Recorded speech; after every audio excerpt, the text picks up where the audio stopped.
Shout out to the Who Dat Nation, man. Big Q representing the sports home of the mighty, great Saint Tank and the entire Who Dat Nation. Shout out to you guys, man. Appreciate y'all being in the live, man. We heard about the deal with Ram. Saints finally got around to working a deal with Ramczyk, and it's guaranteed $17 million. And ultimately, they done chopped it down to about 6.5, and roughly now the Saints, with the latest round of these agreements, the Saints have now propelled themselves into the black, just over $15 million in cap. So that's no cap. The Saints are $15 million in the black, just over 15 million, almost 15.1. Shout out to the mighty Who Dat Nation. Let me get a sound check from you guys. Am I coming through loud and clear? Can you guys hear me loud? Please let me know. Put one in the chat if you guys can hear me. I'm currently traveling, but I've been monitoring a lot of the stuff going on with the Saints. They did the deal yesterday for the linebacker, Billy Gay Jr. from Kansas City, two-time Super Bowl winning linebacker, known as an athletic freak. Thank you, Poppy. Shout out to this Poppy 504. Appreciate you, fam. Y'all hit the like button. Y'all feel free to hit that like button for me. Also feel free to share the show on your social media feed. I'm going to be hollering at you guys for the next, inside of an hour, man. And, of course, the Pelicans, they play tonight. They kick off at, I think, 7 o'clock. They got the first of 3 home games in the Smoothie King Center. They have Cleveland tonight. And then Friday, they got the Clippers. Saturday, they have the Trailblazers.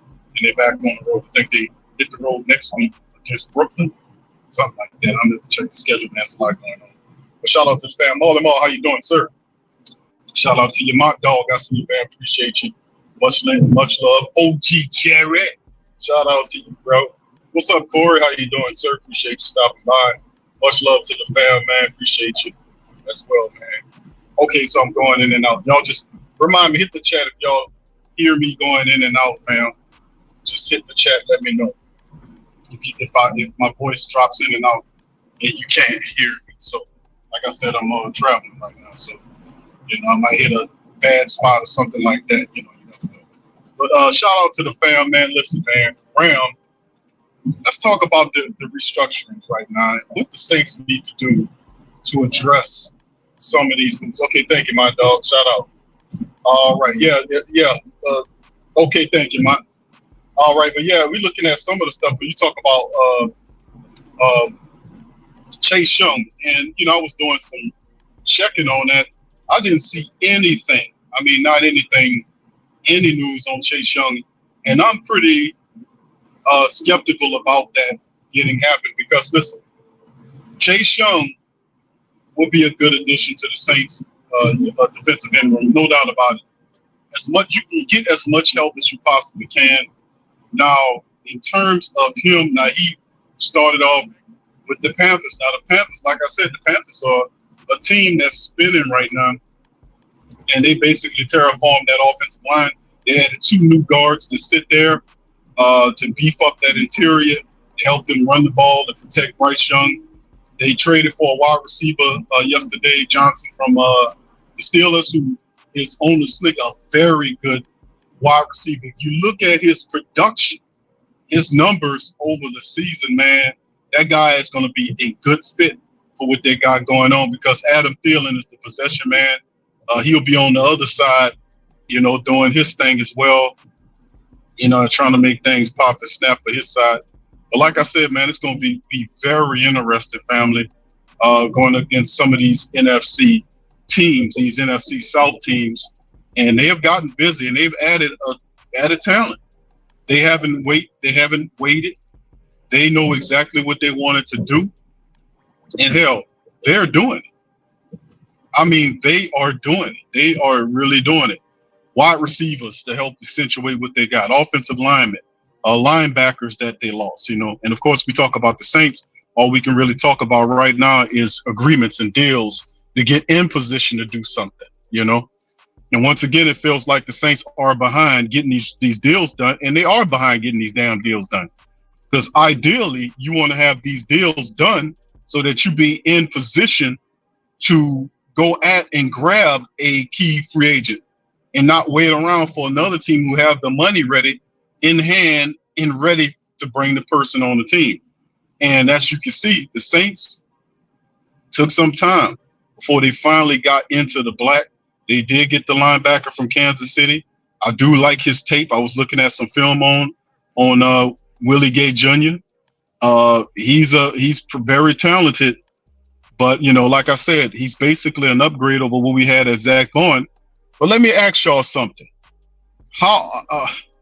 And I know the defense is not going to change much. It's just something that came across my mind when I was thinking about the Willie Gay Jr. signing yesterday. It's like, okay, we got to upgrade for Zach Bond. There's nobody in the Who Dat Nation is not going to agree that Willie Gay Jr. is an upgrade over Zach Bond. We can all agree on that. But let me ask this question to you. How many linebackers do the Saints defense use?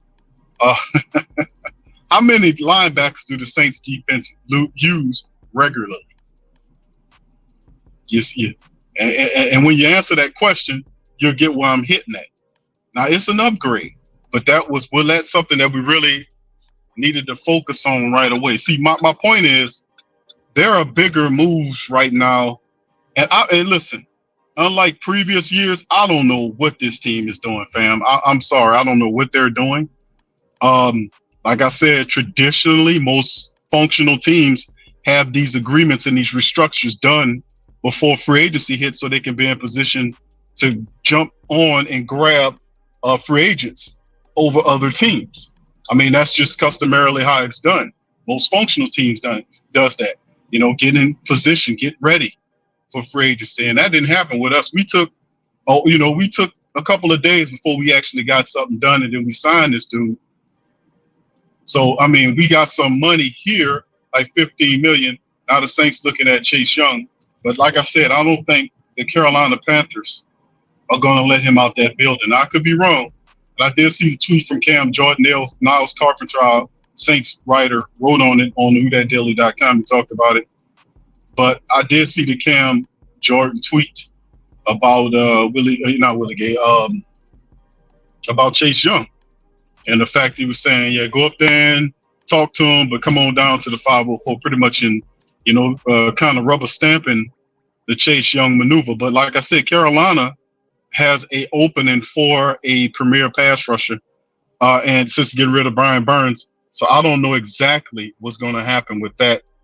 But I have my doubts that the Carolina Panthers are going to let him out the building. I think this might be a thing where they kind of lock him in. Yeah, thank y'all. There you go, too. So now y'all see where I'm hitting at. And like I said, I like Willie Gay's signing, but the Saints traditionally play two linebackers. Now it could be a situation where we use Willie Gay if injuries hit. We've seen, Pete Werner play a full season last year. So we that was good seeing that. We know Demario's Davis is there.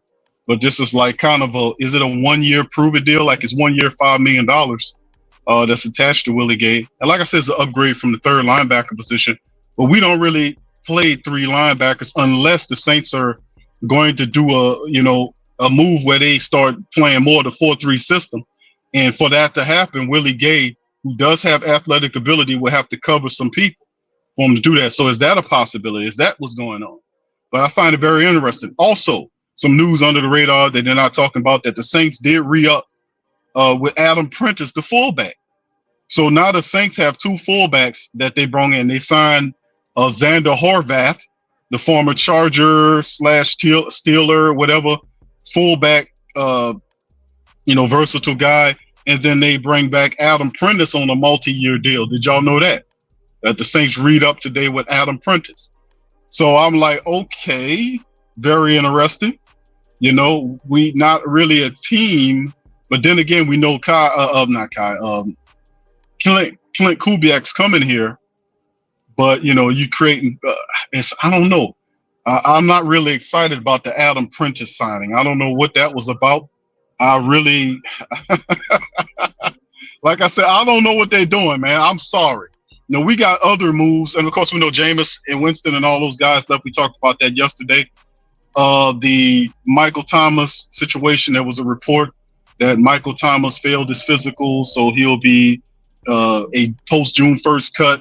That type of stuff. We heard about that, but we didn't. Again, that's old news. We've been knowing that there would be a situation where, Michael Thomas was done data. He was out of here. That's not nothing like, that's really groundbreaking that we didn't know was going to happen. So I don't know what the game plan. Unlike previous years when you can kind of get a feel on what the Saints are doing, man, I don't know what the hell these people are doing. I'm gonna just keep it $150 with you.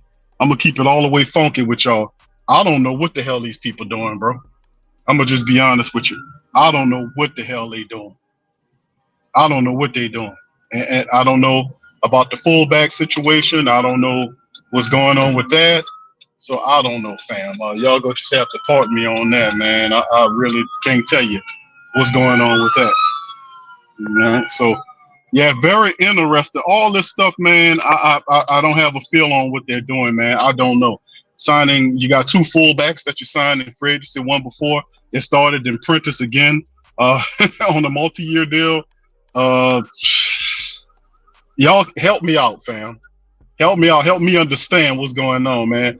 Y'all enlighten me and let me know what do y'all see? How do y'all see this all shaking out? Because really, I don't have a feel for what's going on. I don't understand the process. I've often thought that traditionally speaking, that most smart teams will be ready for free agency. They'll have their money together, their restructuring's done, everything ready to go.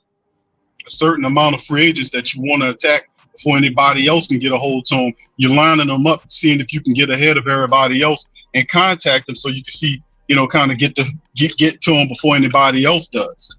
Knowing what your needs are, and in terms of what I'm looking at, I think the biggest need is the offensive line. The Saints need help, not only with the tackles, but they need help inside as well.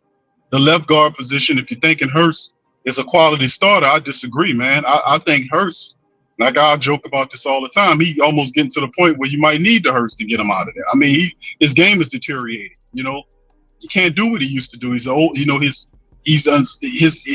peaked, and a lot of what you're seeing is just a descending talent and a veteran in James Hurst.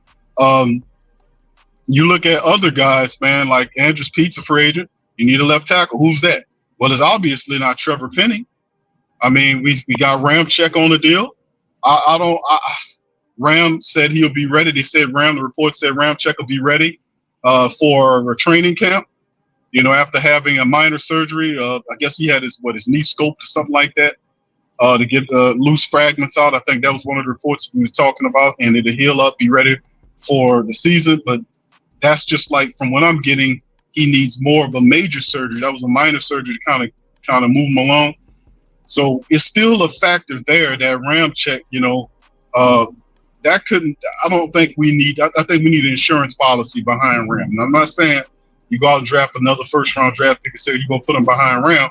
You already got a first-round draft pick you got for Ram. So I don't, and like I said, there's a limited amount of starting left tackles, of veterans that you're going to bring. That's the guy from Dallas, Smith. There's the former left tackle from the Patriots. There's the guy, and the one that I like is the tackle from the Bengals that's a free agent. Now I didn't get any alerts that he was signed by anybody yet, but he's 26 something years old, and he played both left tackle and right tackle position.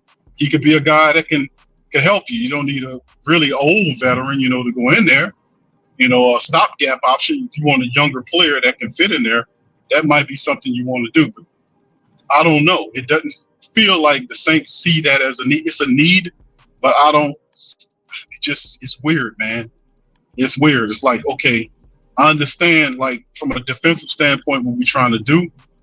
The Chase Young thing, I can kind of see that. I can see that because you 30-something sacks last year. You're trying to get that pass rush right. You don't have a pass rush, man. Your secondary going to suffer. So I can understand trying to do that. But in terms of addressing all these other moves, we need to see about getting, maybe a veteran wide receiver wouldn't hurt, to kind of steady the room. I know A.T. Perry's there. I like A.T. Perry. I just don't feel like A.T.'s ready for a starting role. You know, uh, you need help interiorly speaking with the defensive line. That's probably be something that they do in the draft. But how much of the things that we seeing with the team in terms of the offensive line, depth at the defensive interior position, if you are not rearing up with guys we should be rearing up, and listen, no disrespect for Adam Prentice, but man, this should be a priority in guys that we should be talking to and trying to get signed. Like if we're trying to sign some of our free agents back, shouldn't Isaac Yiadom be high on the list?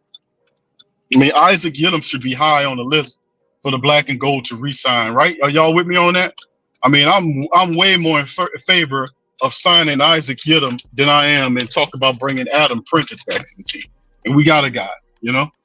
So, and then they gave him like a 3-year deal on one. Like, what the hell? What?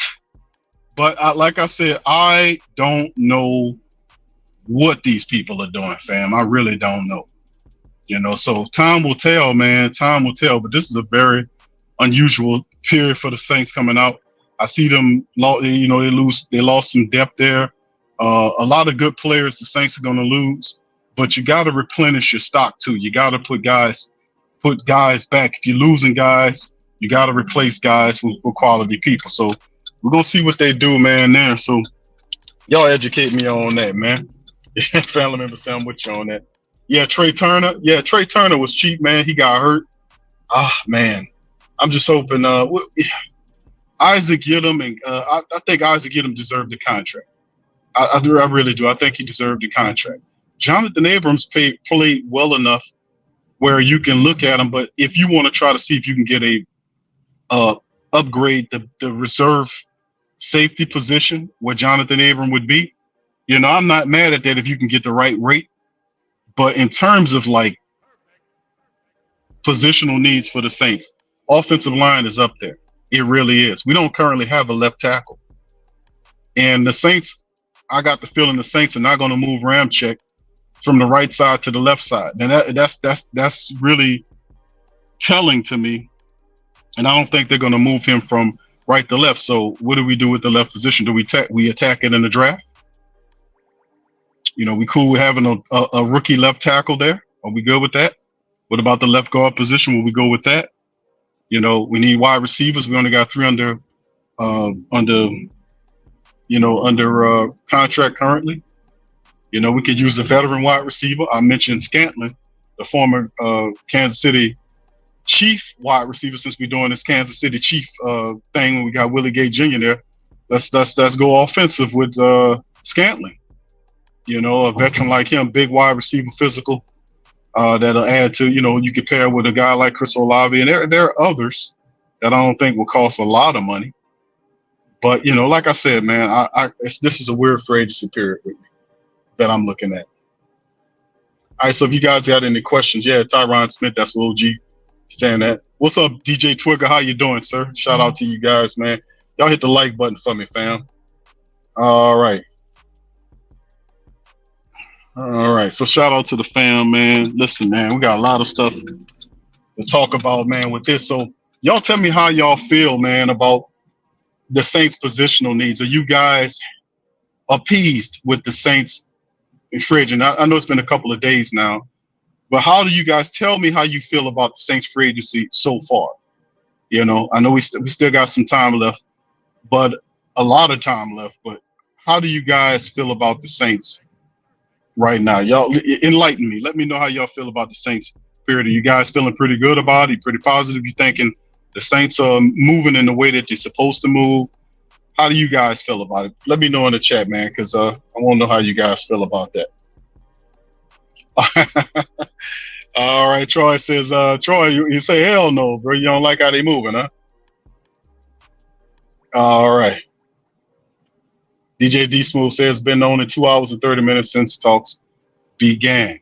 Really? Well, you saying, well, the signing period, but, you know, you had, you know, everything started. You actually started talking to him on the 11th, you know, on the 11th. So you had, that's a couple days, my brother. You know, is that what you're making references to? I mean, it started on the 11th where you have what they call the, what is it? The anti-tampering period or whatever the hell it's called, where you can actually start communicating with players. So, that was a couple of days ago, my brother. So, all right, Rose says Q, if they move Ram, he get beat to sleep with that bad. Listen, man, I won't laugh at Ram's, injury situation, man. But, that was a question I was asking. I was like, what's going on here, man? But we didn't realize at the time that knee was bad like that until later on. I started realizing as reports started coming out that knee was really bad, really bad. And like I said, he had minor surgery on it, to kind of clear some things out of there. But that's just kind of a Band-Aid thing. I don't think he wants to not play. And if he gets the surgery, maybe he feels like he might not make it back on the field. So he's trying to prolong that thing as long as he possibly can. But my thing is, unless he done spent all his money and you did what you're supposed to do with your money because you got broke off, you got chipped off. And if you didn't waste your money, the most important thing is not football, bro. It's your body. And that's something that a lot of people get caught in the game. So that's a program. That's a program. See, that's been beat into players since they were children in the playground level. To ignore pain. Now, listen, a lot of people play through pain in the NFL. They got people that work through pain. But let me be honest with you, man. Let's keep it real. The number one thing you should be as a player, as a person, is you got to take care of your body, man. Your body is how you make the money. You know what I'm saying? If your body's in great condition, then you can be able to, honor the contract, meet incentives, stuff like that. But when stuff start happening where, you start putting your body down for the money, that always ends disastrously, man. That always ends bad. It always ends bad because football is it's a hard, unrelenting sport, especially for a lot of the big guys in the line, like offensive linemen, man. They get beat the hell out of, especially their knees. And Ramczyk's a big guy. He's like, what, how big is Ram? About 6'5", 6'6"? Ram's a big wide. He's a big guy. So it's a lot of weight on his legs, on his knees. And when you start developing knee issues as a big guy, that's a bad problem right there, man. That's something that doesn't end well. So that's like I was saying, if it's that and it's career threatening, like many reports are indicating, then I think he has to, and listen, it's his body, he can do whatever the hell he wants. But I would always tell people to err on the side of caution, man, and take care of your body before you worry about that football, man. Unless you broke as a joke and you need the next check to pay your mortgage, I would recommend, and I don't think that's the case with him at all. I think he's a pretty smart fellow. I think he needs to make a decision for his body, man, so he can be able to walk in the future. That's just like, you make the wrong choice. The money you're trying to get will be the money that you use to pay for your medical situation. Take care of your body, players. I mean, for real, man. I'm talking to the people, period. Take care of your body, man. Take care of yourself. Money's not everything, man. It's just a tool. That's all it is, man. It's not everything, fam. It really isn't. So, anyway. All right. Yeah, I want him to be safe, man. I want Ram to be all right. I want him to be able to walk straight when he gets old and can't play the game. All right. Terrence says the Saints are invested in Andrews, who is not an elite cough pass blocker. Seldaveri missed a significant portion of training camp this year. Indeed. That's what I'm kind of shaky on. There's a lot of questions on the Saints offensive line. That's what I'm saying, fam. There's a lot of questions going on. That's why I say it's the biggest position need. I see guys, some people have wide receiver, somebody got linebacker up there, they got cornerback, all this kind of stuff. In my vantage point, fam, the offensive line is the biggest position need for the Saints because there's multiple spots there that need attention. The left tackle position, the left guard position, and the right tackle position if Ram is ready to go. But even if Ram is ready to go, you're still going to need an insurance policy just in case something happens. And the insurance policy is that Trevor Penning. Where is Penning in the mix? Because they, drafted Trevor Penning there. And I'm like, man, Nick Seldaveri is still an unknown. He's an unknown. He was beat up and hurt last year. We don't know what he can do. Trevor Penning is a guy that lost his confidence and was benched for guys on the practice squad like Cameron. So I don't. The offensive line is the biggest need area in my humble estimation, and I'm gonna say, people mention the defensive line, they'll say that, and I will say defensive line is maybe for a depth perspective, you had an interior defensive lineman for depth, but in terms of Saints spent a lot of money on that line last year. They spent a lot of money. They like I said, they read up with Cam, gave him an extension and guaranteed money. They gave Carl Granderson his money last year, extended him. They paid Colin Sanders and Nate Shepard, and they drafted Brian Bresee. They paid a lot of attention to that defensive line last year.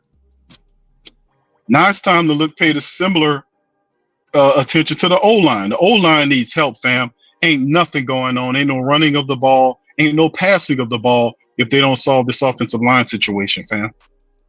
And I haven't seen them talk. I haven't heard any reports of them talking to offensive linemen.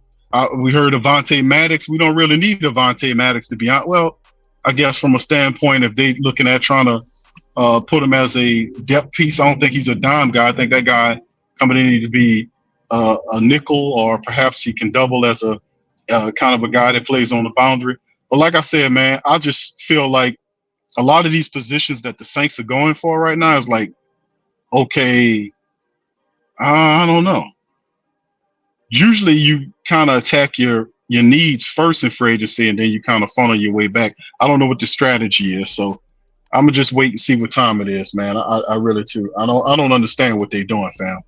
And listen, I've been y'all know, man. I've been doing this for a while, and dude, I can't grab to anything to say, okay, I see what you're doing. I understand what you're doing. I'm gonna be honest with you. I don't know what's the game plan here. I don't know what's going on. I like Willie Gay, but Willie Gay is basically a third linebacker. The Saints play 2 out of the modified nickel.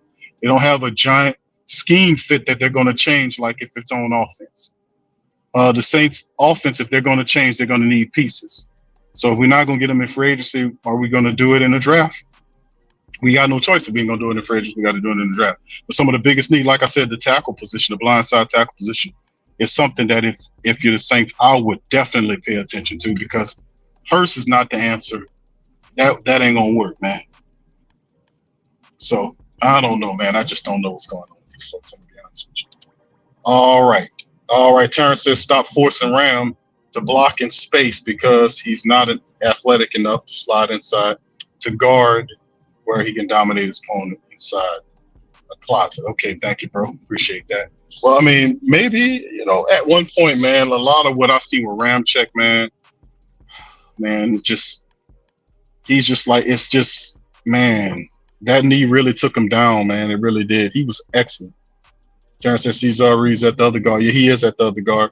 All right, what's up, Chantel? How you doing? She said, giving Jameis. Yes, I'm good, Chantel. Hope you're doing good too.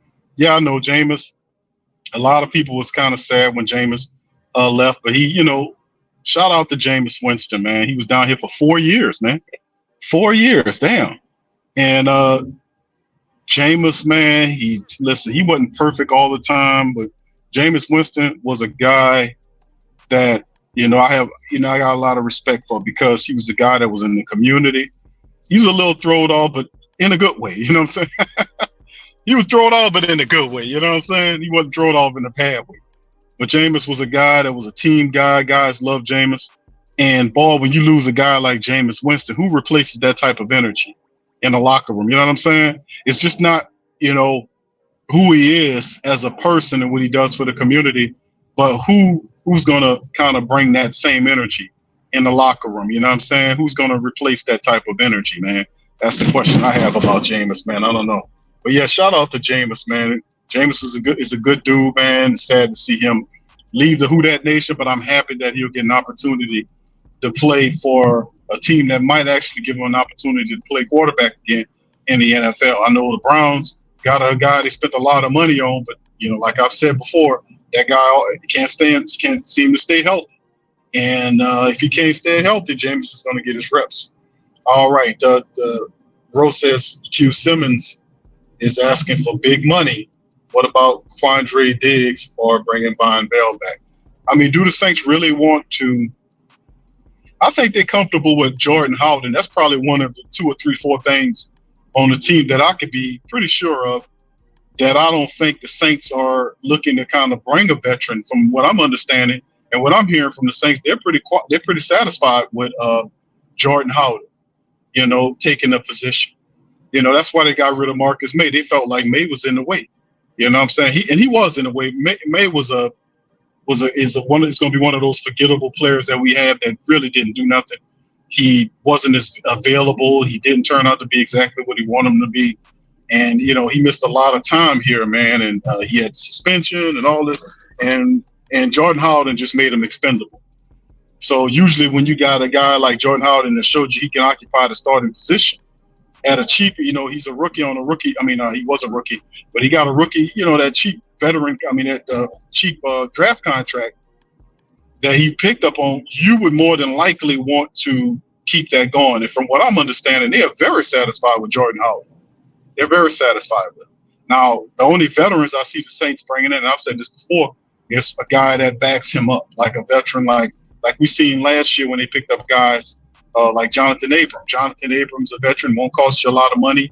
You come in there and give you some quality reps if injuries happen or something like that.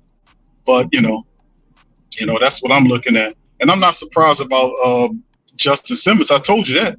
Simmons it's not going to work for free. Now, a lot of people saying because he's 30 years old, he can't command the same money. He might not command the same money, but it's still going to be starting level money for Simmons. And I've always said Simmons was a hell of a safety, man.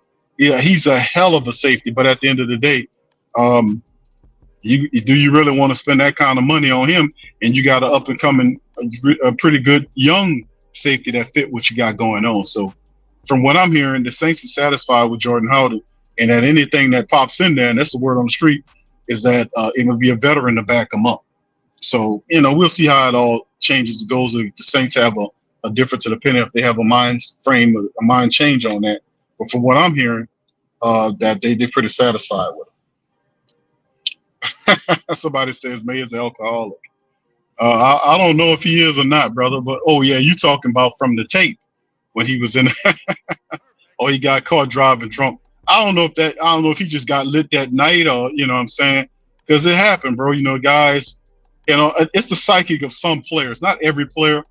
But think about it like this. If you was a guy that was in your 20s, you're living the dream. Like you are a part of the small group of people that was able to accomplish something monumental in terms of sports. Like you made it into the NFL, right? You got drafted. You were part of the small amount of people that got drafted and got a contract, and then was fortunate enough, play well enough, stay healthy enough to get a second contract. You see what I'm saying? So it's one way. It's one thing to get in the league. It's another thing to stay in the league and earn multiple contracts with everybody, with all of the infusion of talent constantly coming. You see what I'm saying? So they're living a dream.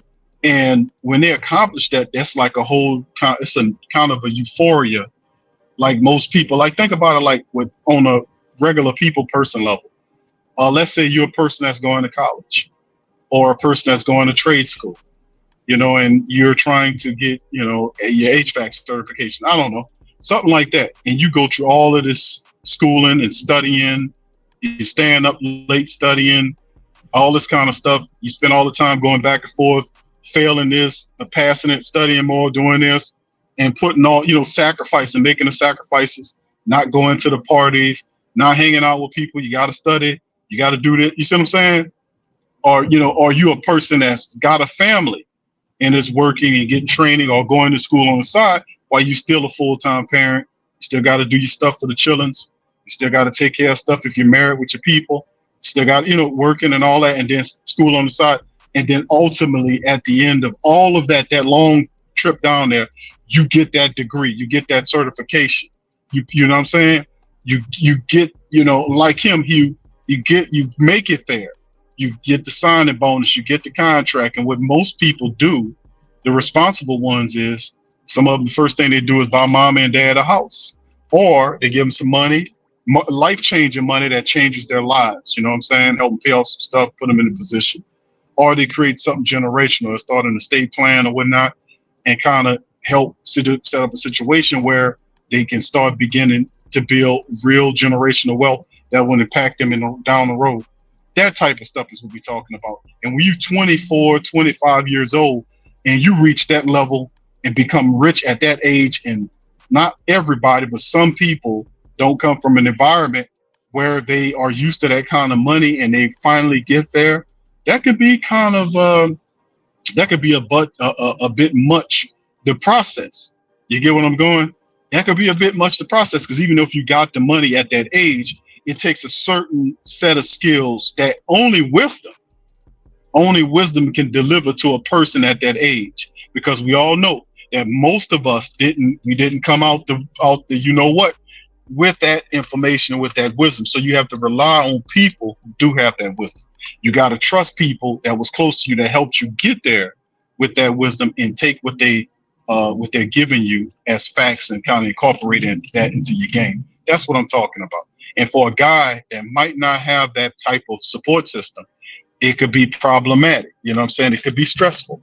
Or would it be a stress family? You know, they were like, you got to give me some money. All this kind of stuff, because they deal with that too. Like, they come around and everybody know they're in the NFL and they want to just pinch off them. And that's how it be too. A lot of, when one guy makes it, it's usually a family of poor people, you know, or not impoverished people, poor people that might be semi-struggling. You know what I'm saying? They're in the struggle game some kind of way. You know what I'm saying? They're in the struggle game some kind of way.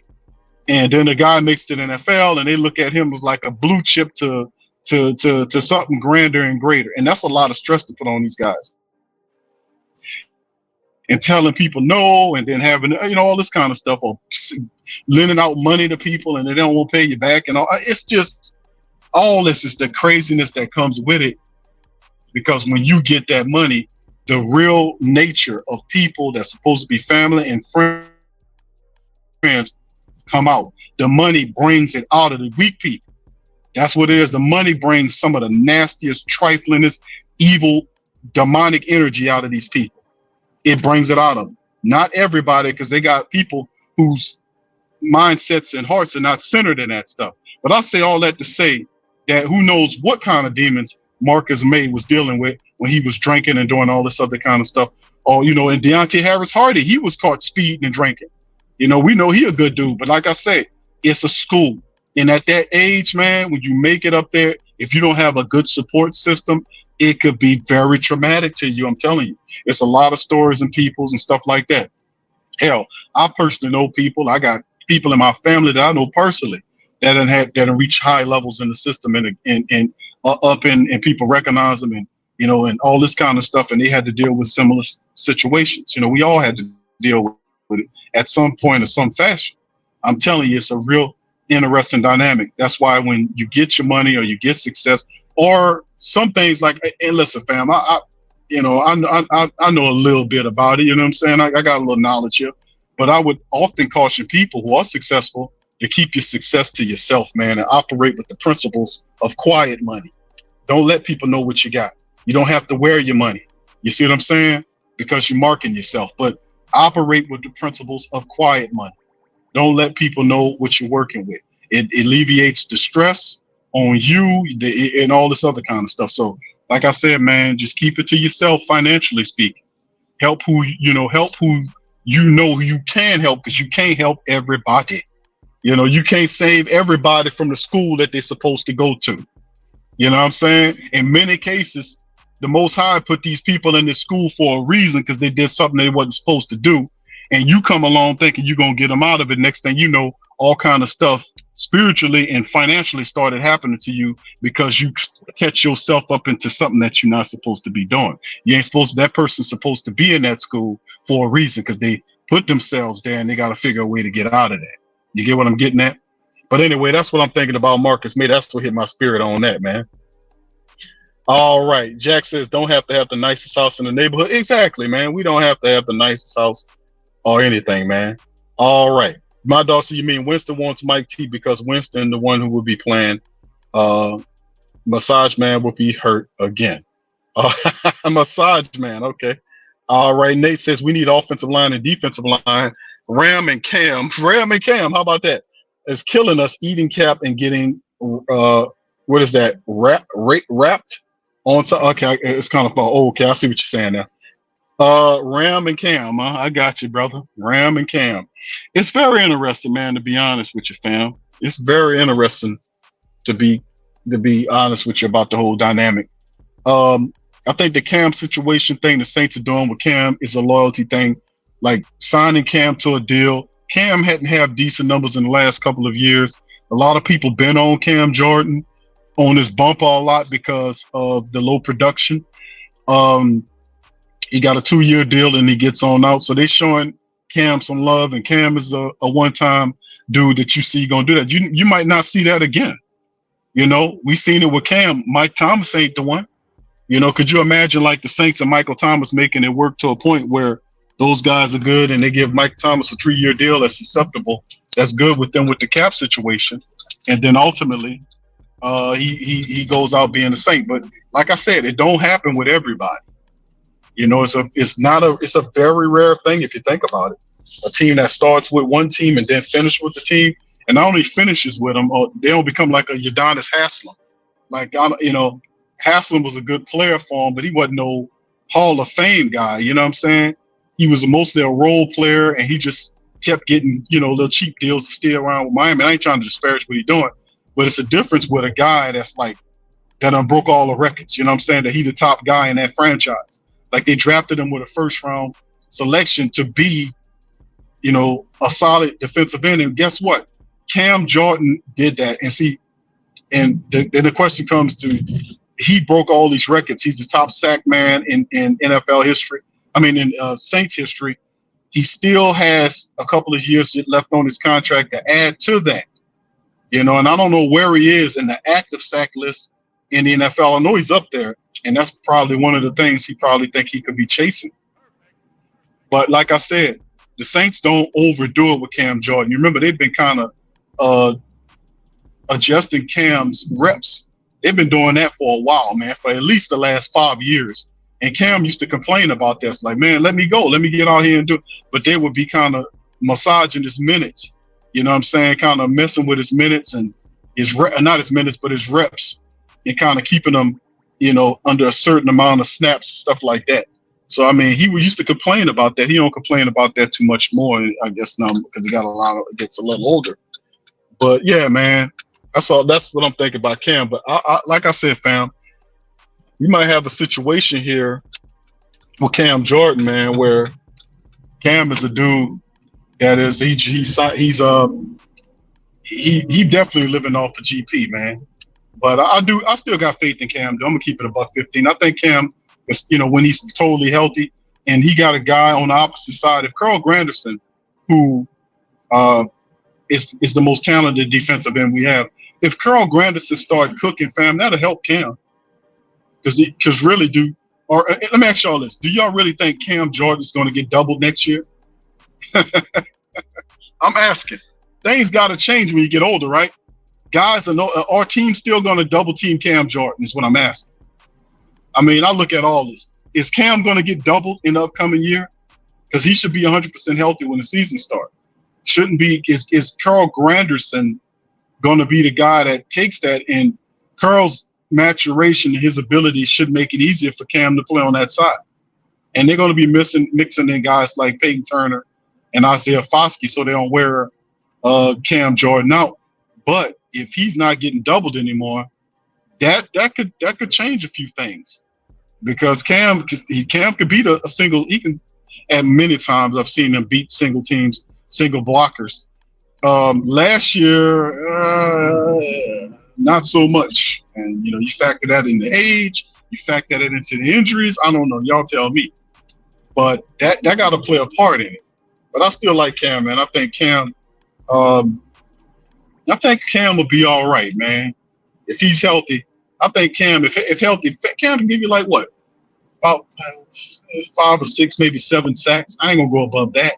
So I don't think he's going to have 10 sacks this upcoming year, unless he turns into Cam of yesteryear. So I don't know, but I still got faith in Cam. I ain't gonna lie. I like Cam Jordan, man. Cam did it the right way. How can we not like Cam, man? Cam took down all the sack records. He's a sack master in New Orleans. of Ricky Jackson, bro. We can't spit at that. He took Ricky Jackson's sack record down. Ricky Jackson is the greatest Saints linebacker that ever lived. I'm gonna put it up there, man. You know, the second greatest Saints linebacker to ever live might be Demario Davis. Some people say, Q, you tripping. It might be Sam Mills. I don't know. We had a lot of good ones. But a top 5 linebackers, the greatest linebackers of all time, Ricky Jackson is up there. He's number 1 in my book. And number 2, Demario Davis, to me, is probably he up there. And I know there were 2 great number 56s that played for the Saints, Demario Davis and Pat Swilling. But, man, Demario Davis is up there in my book, man. I don't know if I'm going to put him ahead. I don't want to put him ahead of Sam Mills because Sam, the old field mouse, you know, was still putting on great years. He left here, went out to Carolina and was turning up for Carolina so much so that they gave the old field mouse a statue. We ain't do that for nobody. We ain't got no Ricky Jackson statue down here. That's disrespectful. You know what I'm saying? How them people got a Sam Mills statue out there in Carolina of Sam Mills, and the Saints don't have we don't have a Ricky Jackson statue. You know, we got what, I think they got a Tom Benson statue, but we don't have a Ricky Jackson statue. They're going to be a Drew Brees statue. You best believe. If a new statue coming out, it's going to be a Drew Brees statue. But, you know what I'm saying? But like guys like Ricky Jackson and, man, you got to put them guys up there, man. Them guys were great, man. You know, they were comparing Ricky Jackson to guys like Lawrence Taylor, man. Lawrence freaking Taylor. One of the greatest linebackers that ever came to the earth. Lawrence Taylor. You know, and Ricky Jackson was up there being listed with him. So, man, shout out to Ricky Jackson, man, the greatest Saints linebacker that ever put on a black and gold helmet, man. You know, that's my book. I don't know what Demario at right there, but he up there, man. Demario's up there. All right, thank you, Chantel, for your super chat. All right, she says Cleveland got Jerry Jeudy. Yeah, they traded for Jerry Jeudy and brought him to the team. Yeah, that's interesting. Does that mean Michael Thomas could be possibly a guy that Denver looking at? Because Sean Payton likes, you know, getting his former players. He's been doing that this free agency period. He got Malcolm Roach out there 2 years for $8 million. You know, he read up with Will Lutz, gave him some more money for his contract. You know, so Sean Payton, he picked up Pete Carmichael. We knew that was going to happen. Pete Carmichael's an advisor out there. And I think he got somebody else he brought out there too. I just forgot who it was. Y'all remind me in the chat. But yes, indeed, man. Michael Thomas could be headed out there. He definitely could be headed to Denver. Why not? You know, if anything, Sean Payton know how to use it. But Michael Thomas got to be healthy, though, fam. You got to stay healthy. Shout out to you, Chantel. Thank you for that. What's up, Greg? Shout out to you, my brother. Good to see you. Vilma. Yeah, there you go, M. Taylor. Yeah, Vilma he's up there, bro. Top 5, man. Y'all give me y'all top 5 on that, man. Getting a little nostalgic right quick. All right. What's up, brother Delkin? What's up, bro? All right, Vilma was the man. He was the man, bro. I can't take none of Jonathan Vilma. I can't take none away from Vilma. Because remember, bro, wasn't the backdrop with Jonathan Vilma was when he left, who was it? The Jets? Wasn't it the Jets that Jonathan Vilma was playing with? And he got hurt, right? He got hurt, and the Saints picked him up on a very friendly cap deal. They got him on a really good contract. And I think it was the fact that a lot of people thought Jonathan Vilma, I forgot what injury it was, that basically, because he was a fool with the Jets before he got hurt, and a lot of people thought Jonathan Vilma couldn't get back to that form again. And the Saints got him on a very friendly deal, man, a real good deal. They won that one. And Jonathan Vilma turns around and does what he do for the New Orleans Saints, man. He was phenomenal, man. He was awesome, man, with Jonathan Vilma. So like I said, if it's a top 5, that's easy to call top 5, man. It's easy to call the top 5. You got Ricky Jackson at the top, my linebacker list. Man, it's Sam Mills in there somewhere. Sam Mills in there. You got, Demario Davis is in that top 3, man. You know, you got Demario in there, Sam Mills, you got Pat Swilling, and really I put Vilma is it? I think I'll put Vilma over Swilling, man, because the guys like the field mouse, Sam Mills, Jonathan Vilma, and Demario Davis, those guys was the shot callers on the Saints defense. The field mouse got guys like Ricky Jackson, like Pat Swilling lined up there. They got them lined up there, so you had the field mouse, Sam Mills, you had guys, Demario and Jonathan Vilma, them the shot callers on the defense. You know what I'm saying? Those are the shot callers. So I guess, you got to give them a little love on that. But yeah, man, I don't know, man. That'll be a good one. I'm going to have to work on that one, fam. I might do a video on that one. All right. CeeLo says, Q, DA won't be getting a statue. Damn right. Damn Skippy. Brother Mark says the Dome Patrol was Shahigity. Oh, yeah. That must mean very good. You're right. Nate says, love Cam, but football is a young man's game and one of the oldest teams in the league and ain't seen the playoffs the last 3 years. Amen. Jack says, DA statues that gum on the Super. Y'all tough, man. Remind me not to make y'all mad. All right, Rose says, man, I'm waiting on a statue for Traquan Smith. Come on, bro. Why you had to throw Traquan in there, man? Traquan is, I don't know where the hell Traquan is, man, but shout out to Traquan Smith. All right, Chantel says, Malcolm Jenkins was good. Yeah, we got to have that cornerback discussion, too. All right. Yeah, that's pretty cool, man. I always like looking back, because right now looking forward ain't looking too good. CeeLo says, Martin Anderson. Oh, yeah, man, Martin Anderson kicked us into so many wins, man. And kicked us in some losses, too, when he went to Atlanta, man. He used to kick the Saints into losses. All right, Terrence says there's a rumor going around saying Michael Thomas is trying to set a visit to Atlanta Falcons. Well, I'm not really kind of surprised by that, bro. Usually when Saints players leave pissed off from the Saints, the first thing they do is the I'm mad at you two-step. Get away from the Saints, call the Falcons, Excuse me. That's the I'm mad at you two-step. You know what I'm saying? That's what they do. And I'm not surprised by that. But if Michael Thomas go out there, it's all good, man. Much love to Michael Thomas. All I know is when it's all said and done, Michael Thomas is going to be in the Saints Hall of Fame. That's all I know. That's all I know. Michael Thomas is a Hall of Famer, Saint Hall of Famer in my book. Now, I don't know what he's going to do going forward, but I would dare say, and I'm not trying to disparage what he got going on, but it'll be hard pressed. Hold on, fam. It'll be hard pressed for Michael Thomas to reproduce the kind of seasons that he had with the Saints elsewhere, with his age and teams giving him, him having an opportunity to be a starter somewhere. Perhaps somebody does. That's what I'm saying. I like Denver for him. They just traded Jerry Jeudy away. Perhaps Michael Thomas could be a guy that can go out there and help once he gets healthy. You know what I'm saying? I don't know. We'll see. All right. Yeah. Yeah. Jack says Vilma got a ring. He's my top. Really? You got Vilma on the top of the list?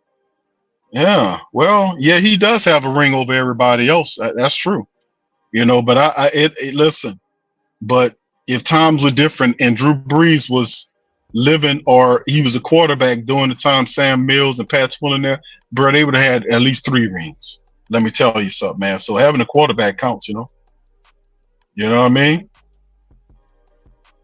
Yes, indeed, Chantel. It is true that the Falcons got Kirk Cousins. They indeed did. They spent $180 million for Kirk Cousins. I think it's a 4-year deal, y'all. 4 years, $180 million for Kirk Cousins. Indeed, they did. And a lot of people like the move. They don't like the contract. But the reality is Raheem Morris knows that Count Blinkula is going to spend the money that he stole from Transylvania for over many eons. You see, he's been accumulating all of this wealth. And, he got all these gold doubloons that he got from when he had, back in the 18th century, the 1800s.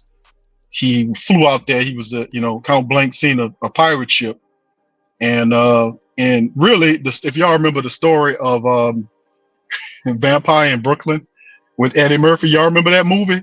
The movie A Vampire in Brooklyn, it was basically a true story based on Arthur Blank, Count Blankula. You know, that's what happened. He kind of stole all the gold doublings that the pirates had, and he'd been accumulating all that wealth. And over time, he used it to buy Home Depot and do all this other stuff. And now he's using his ill-gotten wealth that he stole from the pirates and other people to spend on free agency. Very weird dynamic, man. I just found that out quite recently, man, that the movie Vampire in Brooklyn is based on the life of Arthur Blank, man. It's very interesting, man. Very interesting. Very interesting dynamic. Y'all check into that.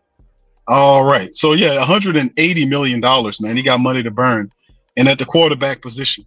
Now I would kind of get on him a little bit, but I can't get on Atlanta like that because the Saints spent $30 million less on who we got.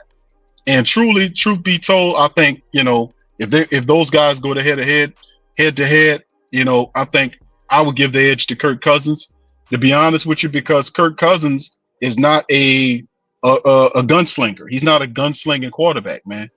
His game is more cerebral. You know, he looks at he looks at things and knows how to pick things apart. Not disparaging Derek Carr, but Carr's a gunslinger. That's why I was telling people that Carr and Jameis got a lot in common.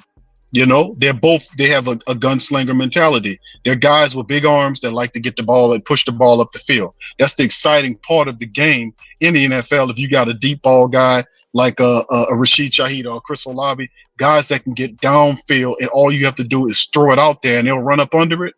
That's what them gunslingers, they love that. That's those impact, punch you in the face, demoralizing, quick flash touchdown plays that really set the tone in some of these games. So if you got a guy on this game that's a gunslinger and he gunslinging, he taking the top off the defenses and getting the ball out there to them guys, man, that's a whole nother level of quarterback playing in the NFL. Kirk Cousins is not that. His game is different than that. Kirk Cousins can push the ball up the field, but he's more of a cerebral guy that can touch all areas of the field. That's why he had a lot of success with Minnesota against us. You know, and I don't know how many. I think he beat him a couple of times as a Viking, I want to say. But on the last back end of the games, the Vikings got the best of the Saints in many different games. I didn't like it. Like last year's game, and Cousins wasn't even there last year. He was out in Josh Dobbs, the astronaut man. You know, he got up in there and tore the Saints up, and he just got traded there like a week early or something like that, and tore the Saints up like he was there the whole damn time. Very unique.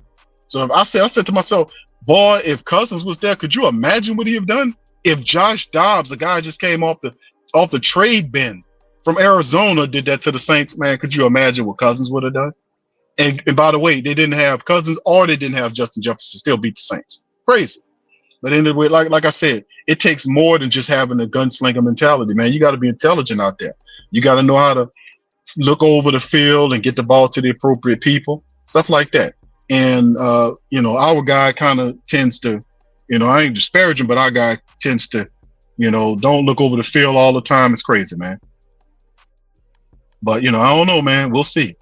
All right. CeeLo says Cousins got 50 million signing bonus and still has 100 million in guaranteed money.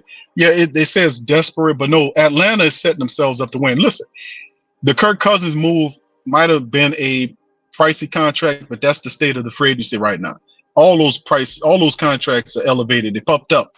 You know what I'm saying? Yeah, and to a great degree. A lot of people's like, man, why is this guy getting like Gardner Minshew got that kind of money? The reality is, with a lot of things that's going on in the NFL, is that a lot of those contracts in free agency they're inflated. You know, big time inflated. It's the market. But I'll say this about Cousins. Cousins is an upgrade over the Riddler.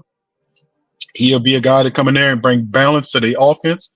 And remember, he is going to be operating behind a running attack. We know Atlanta can run the damn ball. Bijan Robinson, Tyler Algier, if they bring Patterson back, or if they bring somebody else there to kind of have a three tandem running situation there, that's a whole nother level. He has that to work with him until he learns the system in the game and learns it fully. And when they get it, that offense is going to be difficult to stop because they spent a lot of money on the defense last year. Now they spend a lot of money on the offense this year. And not only that, but they got Drake London, and then they added Darnell Mooney the former Tulane wide receiver who had really good numbers with Chicago, that was a really solid signing that a lot of people don't realize that's going to be causing some problems. They got Darnell Mooney there from the Bears. And that guy is a speedster. He catches everything you throw at him. He has some injury issues early on, but he's healthy now, and he's a really good complement for Drake London. So you got Pitts and Mooney with all that experience and all this kind of stuff. You got Cousins, you got the running attack. So, man, let me tell you. And then they got a really good, solid special teams unit. Young Hoku, one of the top kickers in the game. Atlanta doing it the right way. Plus, I like Raheem Morris. I like him as a coach, as a person, and he made a really good decision by picking up and bringing that offensive coordinator from the Rams there to install the Rams McVay-style offense with that talent pool that they have over there is going to be something very interesting. So if I'm the Saints, I'm not looking to trade no Lattimore. Hold on to Lattimore, appease Lattimore, talk to him, apologize to him, whatever you got to do. Take him out. Then I don't care. Keep Lattimore because you're going to need him coming up against the Falcons. You're going to need him. They're stacking the boxes right now, and they're getting ready for a run. I can tell when people getting ready for a run. Carolina ain't playing around either.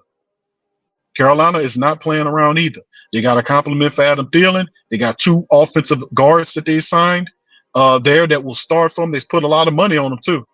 So, I mean, people are lining up, man. It's all about doing the right things, man. They're attacking their needs first. The Panthers needed offensive line help. Guess what they did? Signed 2 starting offensive guards. Gave them good money too. They needed a wide receiver to sit opposite the Thielen. They got one. That guy they traded. That was a trade. They gave up that garbage cornerback from, and that's my LSU guy. But the guy gets burnt a lot, man. And plus, he was kind of banged up. But they traded him, and then they picked up Deontay from the Steelers. And if you go and look at his numbers, fantastic wide receiver. He will do well next to a guy like Thielen. So you beefed up the offensive line. You added a complement to Thielen. You got a guy that can run the offense, that believes and knows how to take quarterbacks and make them work. He rebuilt Baker Mayfield into a quarterback. He's going to do the same thing for Bryce Young, give him the competence and build a team around him, install the correct philosophy, and move forward. So you got 2 really intelligent coaches over your rivals now, or your adversaries in the NFC South. And then you got Tampa Bay feeling pretty good about themselves. They read up with Mike Evans on a 2-year deal, got Baker Mayfield back on a 3-year deal worth $100 million. And, they continue to, they won the division last year. So they're feeling pretty good about themselves after losing Tom Brady. That wasn't supposed to happen. If any year was a year for the Saints to step in and take the NFC South back, it was last year. They lost Tom Brady, and Baker Mayfield comes in and takes the division right up from under the Saints. What's happening? So like I said, man, you attack your needs first. First, you have your money ready before free agency hits. You have your money ready before it hits, and you attack your needs first. I didn't know that a big need, a top 3 need, it was replacing Zach Bourne with Willie Gay Jr., who's the 3rd linebacker, and we played the bulk of the time 2 linebackers. I didn't know a big need was to bring in 2 fullbacks. We have Xander Horvath, and then we just signed Prentice to a multi-year deal. I didn't know that was a need, a top 3 need. We still need offensive line help. We still need a veteran wide receiver. We still need help. I just don't know what they're doing. I ain't gonna lie to you, man. I don't know. Duke says Cousins better than Carr. Josh, what's up, Joshua? Says Q, let's be real. As long as Carr is our QB, we are in trouble. No, bro, listen, there is a slither of hope. I'm never going to say totally that we don't have a shot. And I'm going to tell you what the shot is. Everything you saying is right up to this point. If you have an offensive lineman, if you have an offensive coordinator who's serious, who is attention to detail focused, who is accountable, who's a guy that's going to hold his quarterback to a higher degree of accountability. If you have that, fam, you got a chance. Because the thing is, if you can get the offensive coordinator and the coordinator comes in here, he can't pity pat and play footsies with Carr because he's on basically a 1-year time frame. So whatever he has a compressed timeline to move this thing forward, and a lot of pressure will be put on the Saints offense because they have to lead the team. The defense, man, listen, we done did that before. The offense has to be the leader of the team. They got to score touchdowns. They got to be able to put up 21 something points. I say average at least 21 points a game, if not 28 points a game. We got some talent here. We got to start doing that. We got to be consistent. And this guy coming in here, he got to fix the offensive line, got to find the right people. You got to find the right people on offense to do that. And, you know, it's going to be tough. And plus, you got all these other people that you're gearing up with in the NFC South. And then in the NFC period, you see Philadelphia doing what they do. Philadelphia acting like they was a bottom team. Philadelphia done brought Chauncey Gardner-Johnson back. They got all these signings that they've been doing. And Philadelphia been doing that over the last several years. They've been operating and rolling like that. They acting like they ain't been in the playoffs in 5 years. They move with a certain energy. And that's what I'm telling you. That's the problem. You see when teams are serious about winning, you see them out there moving. They got their money right, and they ready to, when that time hits, when the 11th of March hit, their cap situation is fixed. Their money right is right. They got a plan on who they're going to go and get in free agency. Look what the Houston Texans did. Look what the Texans did. The Texans did last year. They did all kind of big moves, moved up in the draft. They, you know, drafted CJ, then moved up in the draft, got your boy, the defensive end. He tore it up for him, had a solid draft, brought some free agents in. Look what they did this year. They brought in Danielle Hunter. They got a ton of talent that they added to that Texan team in the first year, went to the playoffs with a rookie head coach and quarterback. And that same team beat the Saints. So, I mean, we know what a team that wants to win looks like, family. They have their money right before the time comes. They're not still restructuring deals to make money happen. They got their shit straight before the time comes. They got a list of people that they can go ahead and attack because everybody else is going to be shooting their shot at some of these players. You try to get on that list at the first team that they talk to and not the second or the third guy, like what's happening with Chase Young. You know, so at the end of the day, I can't tell y'all, you know, I'm about to get up off here, but all I can say to y'all, man, is I don't know what they're doing, fam. Y'all got me on this one. They got me puzzled like I'm playing Chinese checkers, man. I don't know. I don't know what's going on. All I do know is that some of these NFC South teams are not playing no. I mean, they're not playing no games. They want to win, and they're doing the moves to win. You know, they're making moves to win, and they trying to take possession. And Atlanta, man, these are very strong moves. Don't tell them I told y'all that. You know what I'm saying? I know we probably got a few sneakers in here that's, you know, coming from over there. They ear hustling. Don't tell them I told y'all that because they're going to try to take that and go and run with it. You know, they like to try to troll your boy. But I'm just saying, man, at the end of the day, that, you know, we're not sweating about it, but I just would like to see some more activity here. And more focusing on the needs of the team. Like the offensive line should be the key focused situation. They need to get a guy. I don't think we should have a rookie at the left tackle position. If we got money and we can make it count, let's get one of these veteran defensive tackles here to plug in here to kind of to get that side done. And then, of course, after that, then we kind of punch in and do what we got to do elsewhere. If we can get a veteran wide receiver, and then we go into the draft, then we can, you know, kind of, because we ain't got a ton of moves. Like, it's certain moves we got to do. We need some depth on the offensive line. We could use a veteran or two on the offensive line, like just some guy like Max Garcia. Max Garcia, a card key should be burned and taken away from him, and he should be banned from ever going to the New Orleans Saints facility. That's how bad Max Garcia was for the Saints last year. That's how awful he was. We don't ever have to see Max Garcia ever again. Let's see if we can find some talent there, you know, that can back some of these guys up and perhaps find a starter or two on that offensive line, some insurance policy for Ryan Ramczyk. The line is focused, fam. I'm telling y'all. That line, that's a big old thing right there, because if they're going to start operating that system, that 49ers Gary Kubiak style system, mixed with Shanahan, and them people going to have to get guys that can move. Now, how they going to do that? If they're not, I don't know. We're going to see. We'll see. All right. Big dog O says Q. I'm sorry, Big Dog Q says Q. I'm not sure how this is, but I read Mike Thomas is looking to sign with Atlanta. I heard that, bro.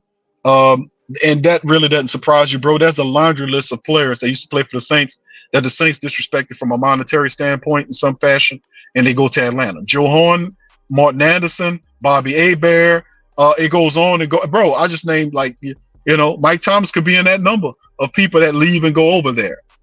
But they are guys that get pissed off with the Saints. They'll go to Atlanta. Like I said, I just gave like 3. So I mean, that doesn't surprise me, man. That that Michael Thomas and the Saints broke bad on each other, or maybe the Saint, Mike broke bad on him. He just lost faith in them, man.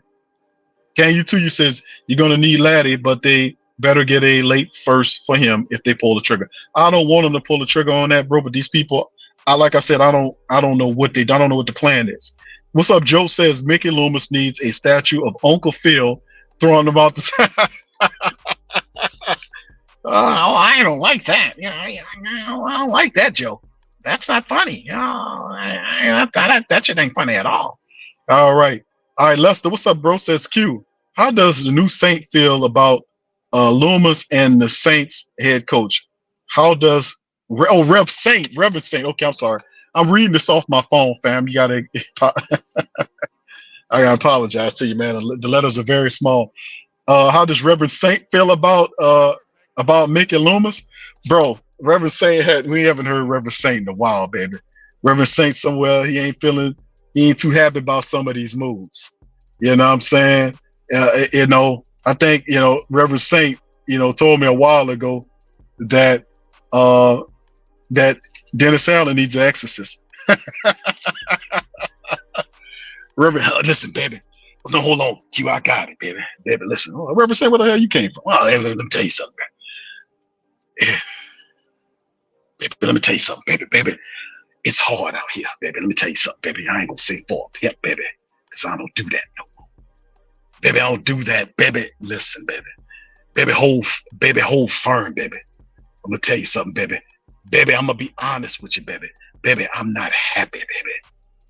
Baby, I'm not happy, baby, about the state of what the Saints are going through, baby. Baby, I ain't happy, baby. Baby, this some BS, baby. Baby, listen, I say BS, baby. I don't cuss. I don't cuss, baby. Baby, I don't cuss. But I'm keeping it real with you, baby. Baby, I don't cuss. But baby, I almost cussed, baby. I'm gonna be honest with you, baby. I almost cussed the other day, baby. And I said, baby, I gotta put it down, baby. Baby, I gotta put it down, baby. Baby, I almost cussed the other day, baby. Baby, I couldn't do it no more, baby. I had to turn the TV off, baby. Baby, I heard Mickey Loomis say something, baby, a couple of months ago, baby. I said, baby, no.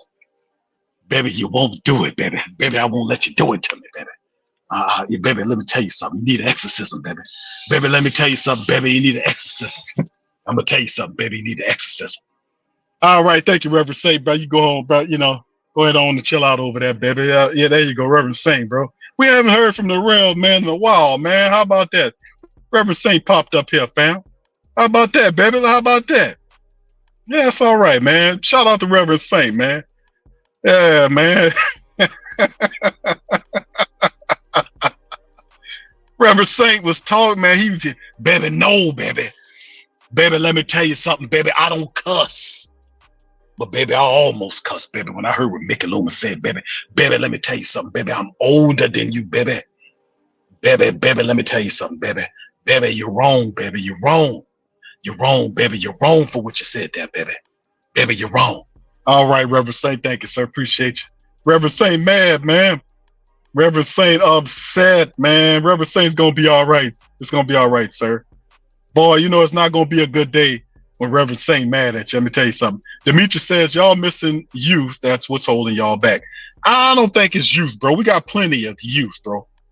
The thing about them saying that the Saints team is old and all this kind of stuff is one of the oldest teams. But listen, fam, I've said this before. A lot of our older players are productive.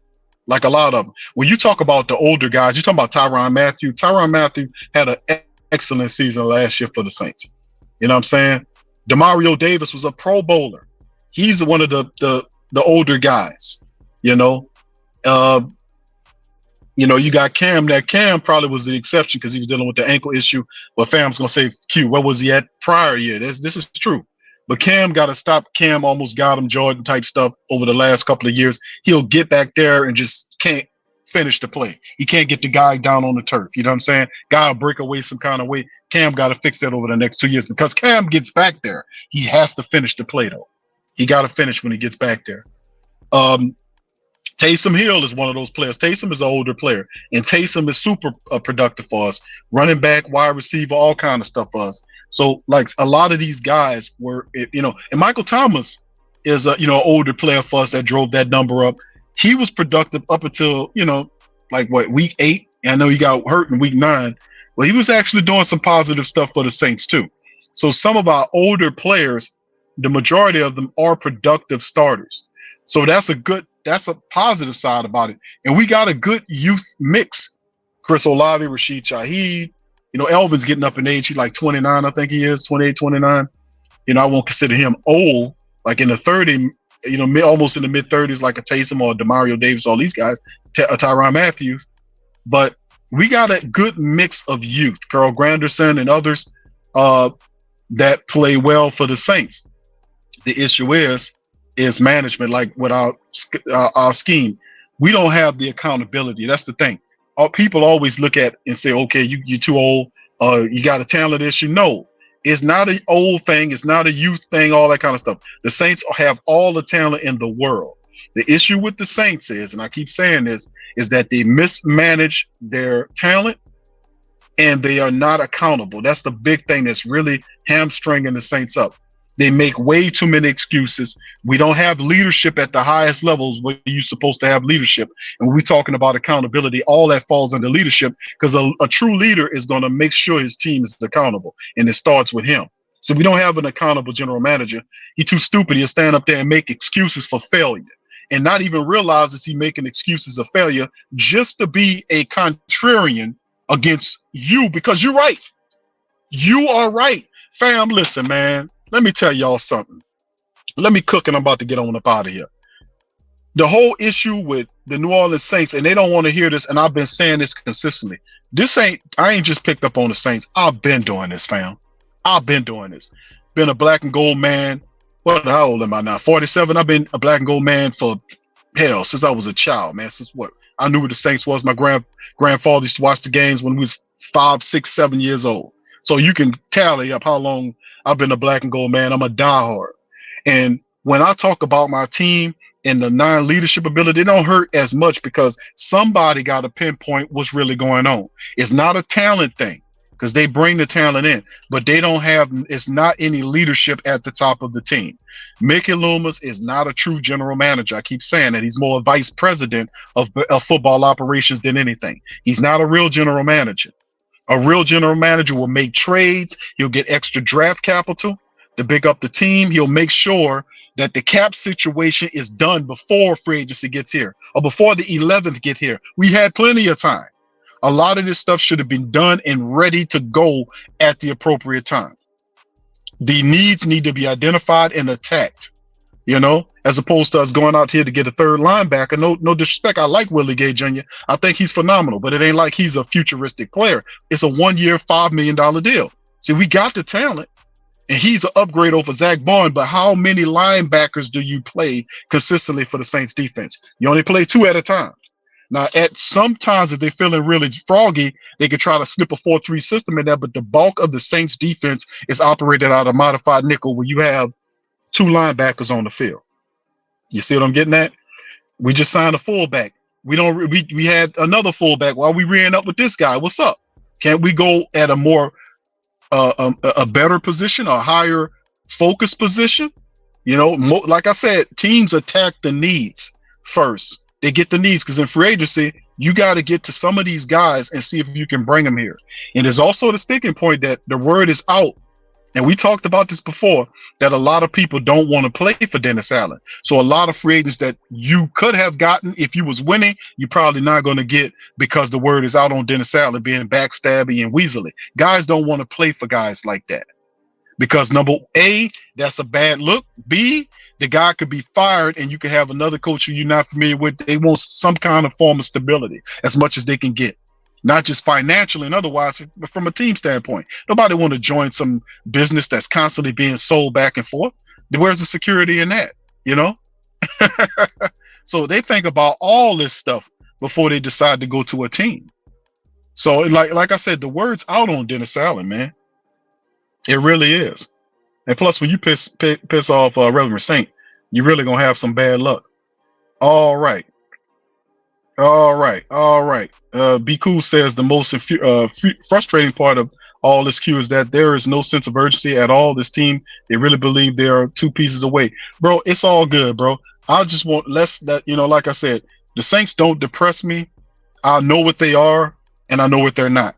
I know what a proactive team looks like when they're trying to win, and I know what one in the middle and one that don't know what they're looking like. So I'm not a person. I've been doing this for far too long to be a person to sell hopium and optimisticism to you guys, if that's a real word. If not, I'm gonna coin it and sell that to you guys and say, hey man, just shut up and just just look at the television every Sunday. Everything gonna be all right. I don't do you that because that's insulting, number one. Number two, you don't do that with nothing else in your life. I hope you don't. If you buying a car, you ain't gonna just believe whatever the damn car dealer or the car dealership gonna say. I hope you're getting that car and test drive it.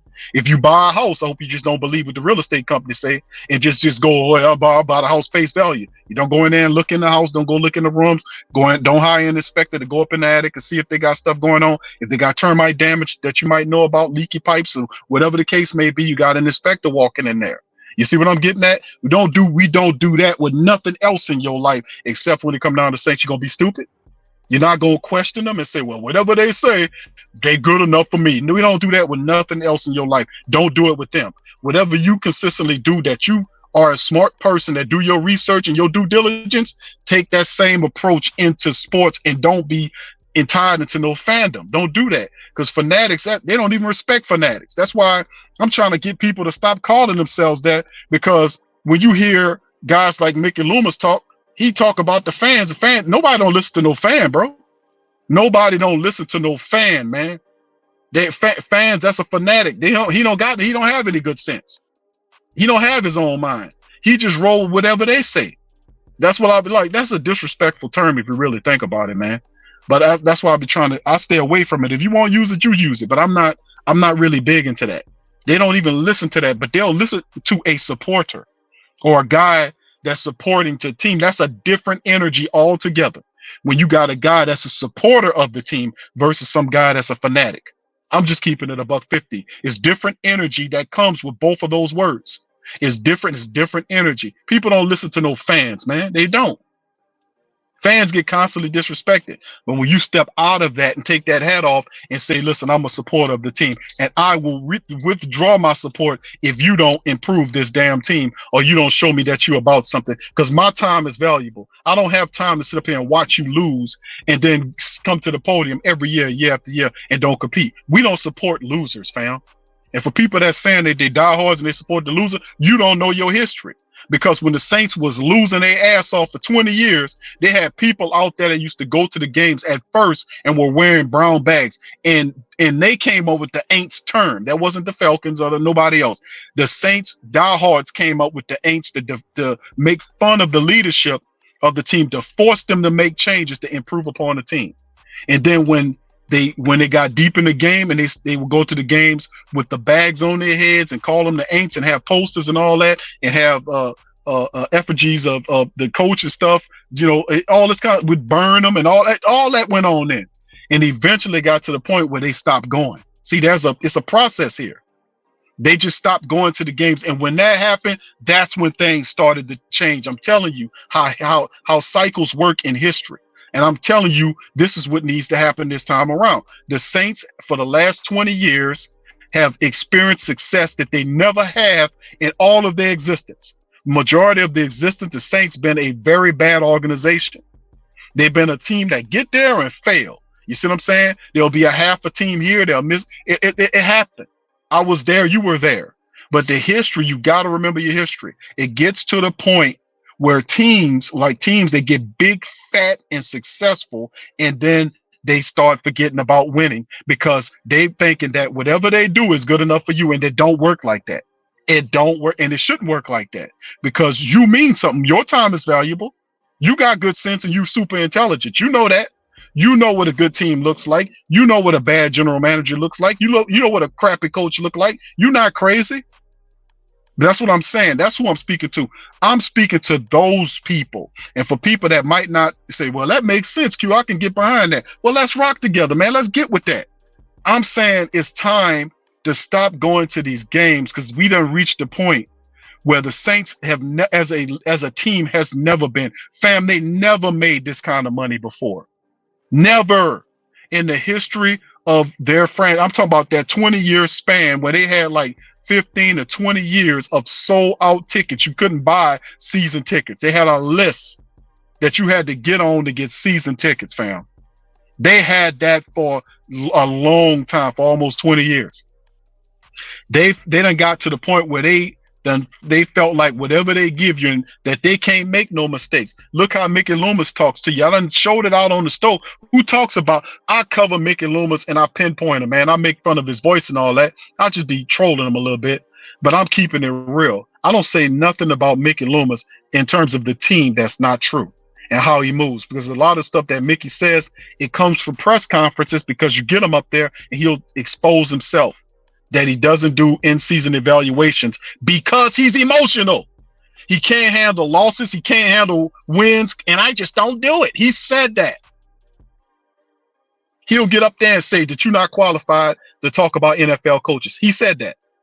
He'll get up there and says that all the negative noise, and what the negative noise is that people were saying that the Saints is underperforming, they're mismanaged, there's no accountability. He calls that negative noise, and that's 100% truth. You were 100% truthful. You were 100% real and right. They wasn't. They lost. They failed. They were telling us the whole season long, y'all just hang in there, just trust behind us. We're going to do this. We're going to change this around. And they failed. And when the season was over with, Dennis Allen got up on the podium. Did he apologize to your ass? He didn't apologize nothing. He got up there and said he was pissed. And I said, holy crap.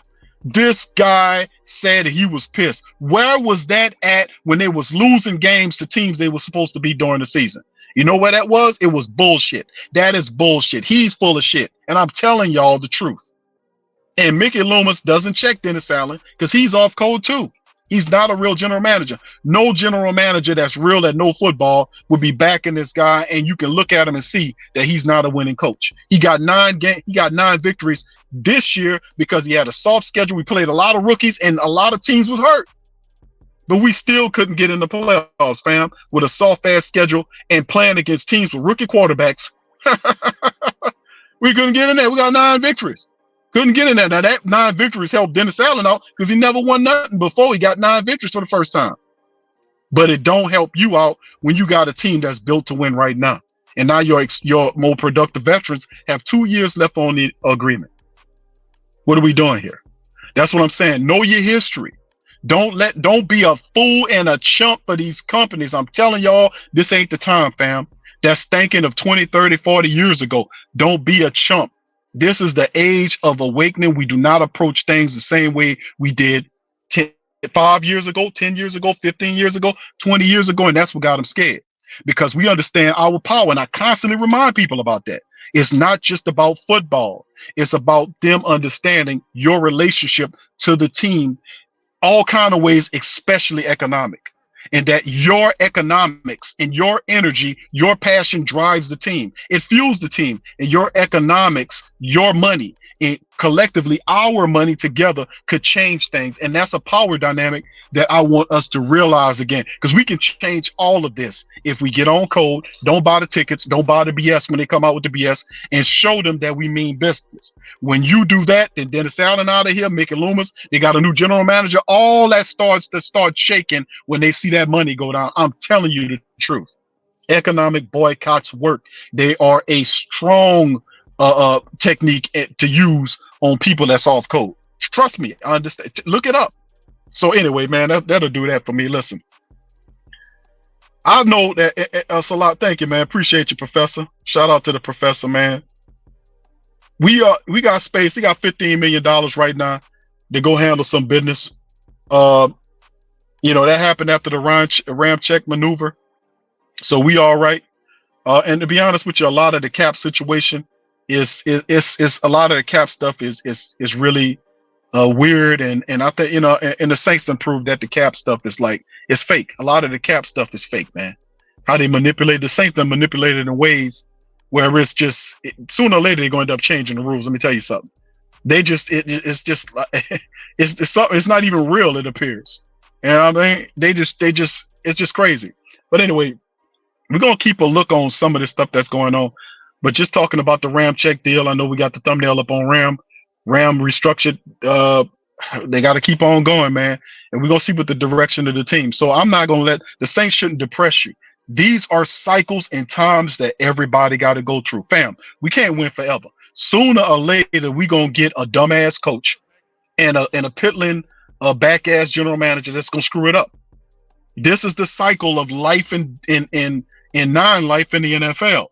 You're gonna be good. You're gonna get big, fat, and wealthy, and then all of a sudden, here comes another guy that's gonna come in there that's hungry and gonna knock you off your podium, take all your stuff, and then you gotta start from the bottom and build your stuff up again. See, that's the point. Forgetting where you come from will put you in a space at number one, back at one. When you forget who you are and where you come from, it'll put you back in the starter square. When you don't remember where you come from and remember that you had 20 years of losing before you even got an opportunity to sniff a winning season. 20 years of losing. Know your history, Saints family members. Know your history and understand this is a cycle we going through right now. They got big, fat, and happy for 20 years. They got complacent. Mickey Loomis talking to people like he's elite. Yeah, you don't know football. Yeah, you're not qualified. You know, all this kind of stuff. Totally, all that's ridiculous. All that's off code. Now it's time for them to fall. This is what happens. And they're going to lead to it. If they down with the truth and they know what they're doing, this will be showed. If not, family, guess what? You'll be vindicated like you always is. You were right this year. You were right last year. You're gonna keep being right. So if this is truth, and I wait for it, I'm good either way, fam. I'm great either way. Whether we win it or we got to go through some stuff to get back to our winning ways. Sooner we got to understand that it's a cycle here. We can't win forever. You can't. Now, if you stay on code, you can maintain some success. But when you get off code like these people, fam, you know what time it is. So right now we on this side of things, man, and we just have to be patient. We just gotta have fun while we're doing it and cut and don't go up there with that paper. We can help facilitate the change, just don't go up there with that paper. You know what I'm saying? They start offering deals on that site. No, thank you. Go buy your clothes from somebody else, a diehard family member that got merch. Go buy it from them. Don't give it to them people, man. Stay on code. Stay on code. We can speed it along. Anyway, that's all I got for y'all. Listen, I love y'all. I appreciate y'all for being with me. I'm going to holler at y'all guys tomorrow. We got a Pelican post-game report, Pelican live scoreboard tonight. The Pels take on the Cavs. And then we got the PPR tonight. Lexa is going to be there. Me. We're going to go over some news notes and items. So listen, y'all hit the like button for me. Hit the subscribe button. And listen, man, I appreciate y'all. Thank you, Ken. You too. You appreciate your fam for that super chat, man. Thank all my people for the super chats and the cash apps, man. Much love to y'all. Appreciate y'all so much, man. I really do. And Jack says, yeah, this year's put up a shut up for these fools in the leadership of our team. Listen, listen, family. Do not. I'm gonna say this again before I leave. Don't you dare. And I'm gonna let Reverend Saint talk to y'all now. Reverend Saint, you want to talk to him about that? Yeah, brother, hold on here. Listen, baby, let me tell y'all something before we go here, baby. Let me tell y'all something, baby. Don't you do it, baby. Baby, don't you dare let them get you down, baby. Listen, we all go through stuff for a while, baby. Let me tell you something. Baby, let me tell you something, baby. When I was back in the day, baby, and I was backsliding, baby, let me tell you something, baby. Baby, I had a convertible Cadillac. It was white, baby. Baby, it was white with mint seats, baby. Let me tell you something, baby. I was cool, baby. I was cool riding around, baby. That was my backsliding days, baby. Baby, don't you know, baby, I got in an accident, baby. I got to the stoplight, baby. It was green, baby. Some hater ran into my car, baby, and ruined my car, baby. Baby, I hopped out, baby. Baby, this is what got me on my good side. Baby, got me close. Got me good with the Lord, baby. Hopped out, baby. I had that knife, baby. I hooked out there, baby. I put that knife out there, baby. Baby said, baby, I'm going to slice you like bologna meat, baby. Baby, I'm going to slice you 8 ways, baby. Baby, I'm going to cut you up like bologna meat, baby. That's what I told him, baby. Then I thought to myself, baby, I said, baby, hold on here, baby. Baby, I can't do that, baby. Baby, baby, he done almost put me in that place, baby. Baby, don't you do it, baby. Listen, all I can tell you, baby, is we go through stuff, baby. But baby, after that, baby, I got a brand new car, baby. Baby, I got a red Cadillac, baby. Baby, I had the rims on it, baby. I was looking good, baby. Baby, I was looking good. You know, I even got me a few suits out of that thing, baby. Baby, I was looking good, baby. Baby, I was looking good. All right, so anyway, baby, that's it, baby. Baby, y'all be good. Don't let them get it, baby. We got to go through stuff every now and again, baby. But baby, we going to be all right. Baby, we going to be all right. All right, baby, I'm holler at y'all on next one. Much love. And who that to you, baby. Appreciate you.